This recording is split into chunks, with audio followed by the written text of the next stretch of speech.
Hello and welcome to reading challenge number 43, and no hat. It's actually quite warmer anyway.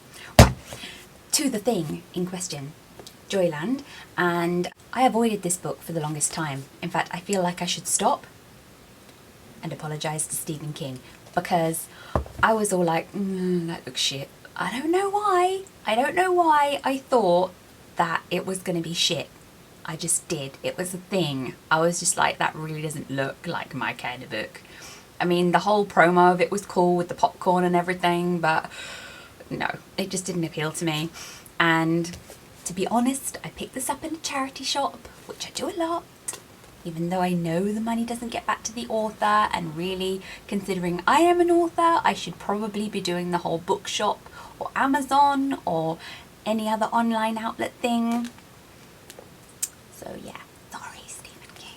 Anyway, this book is about a boy, well, he's college age, Devin Jones, who has his heart thoroughly broken. He ends up going to work at the titular Joyland and encounters both a sort of ghost story and a mystery in the form of a single mother and her very sick little boy, and learns a lot about himself and about life, and grows up a hell of a lot. It's basically a story about growing up, about loss, about learning to live with what life gives you. And I feel like in a lot of ways it has a similar feel to Salem's Lot in that sense. Salem's Lot, as you know, is Stephen King's sort of vampire book, and it's awesome. But what struck me most about Salem's Lot when I read it was how much there is in it about how people interact and think and feel, especially when they're going through difficult stuff. And this again strikes that particular vein that I feel like Stephen King has kind of the upper hand on. I mean, my favourite Stephen King book, Duma Key, goes into a lot about sort of learning how to cope with loss and learning how to build your life back up and all that good meaty human stuff. Stephen King is basically the one to look to if you want to learn how to do it. The ghost story is actually pretty cool.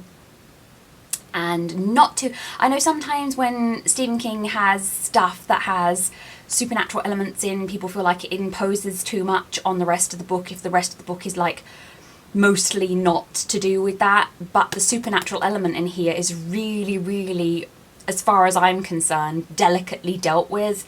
It is central and it involves quite a few characters in quite a profound way, but it is not in any way sort of dominant in the book. It weaves its way through and in to everyone else's story, and it's quite essential to everyone else's story, and I feel like it's really, really nicely done. This is a tightly written book by thunder, so you know, well, it's Stephen King, but he doesn't always, and we know this.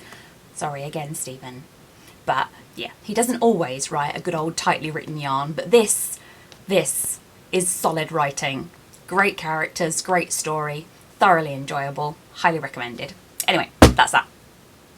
Next week, I was going to go back to sci-fi, it's just where I keep going back, but I realised that I have another sort of physical book. I do like the holding of the physical books, and I do have another physical book to review, and that's Armistead Maupin's Tales of the City, which again I picked up in a charity shop. So if you'd like to hear my opinion about that, you can tune in next Friday. Thank you for watching.